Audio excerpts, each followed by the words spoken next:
Hi, Kamalika Stockton here. I just wanted to talk about lessons from Mount Sniezka in Poland that I just came back from. I don't even know if I'm pronouncing that name right, but it taught me a lot about ego in this trip.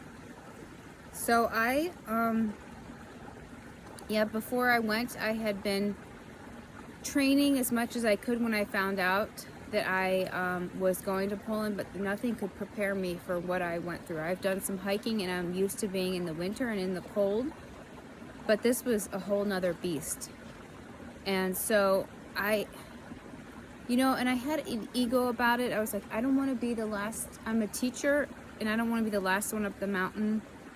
That would look bad if I'm a teacher and I'm the last one up the mountain. That's what I kept thinking in my head. So I kept training as much as I could at home and preparing myself, but nothing, like I said, could prepare me for that. And you know what? I was the last person up the mountain. So my job was to be the teacher in the back of the group.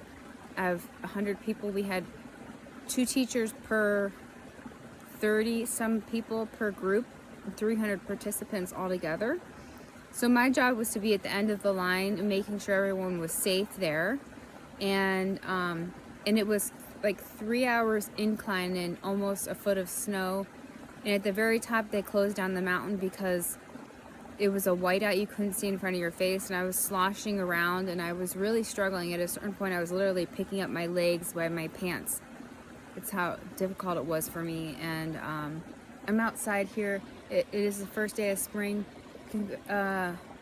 Happy spring equinox. We still have some snow here. Molly and I are just doing a little hike in this little ravine, and in one of my favorite places in North Sugar and Metro Parks. So yeah, I made it up the mountain. I was the last one up the mountain, but I did it, and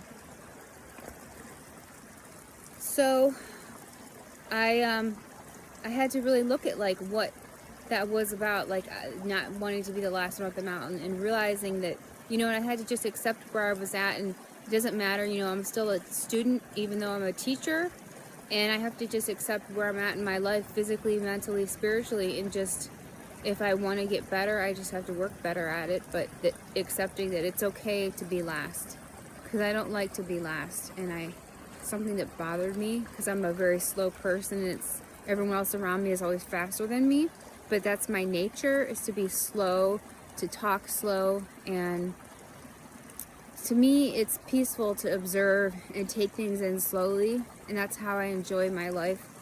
But in certain times like this, it was like we had to go at a certain pace so people wouldn't get too cold because they had their swimsuits on. So at certain times you have to keep up a pace. So I was trying really, really hard to do that.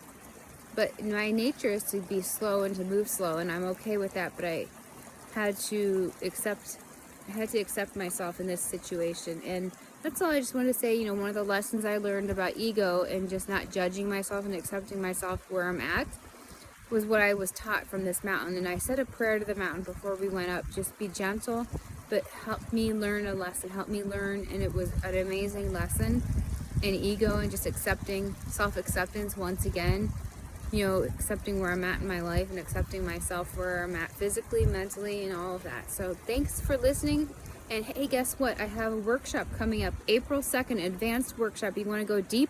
You want to try some new things? You want to get power breathing, DMT breathing, heart coherence breathing. It's beautiful hacking meditation.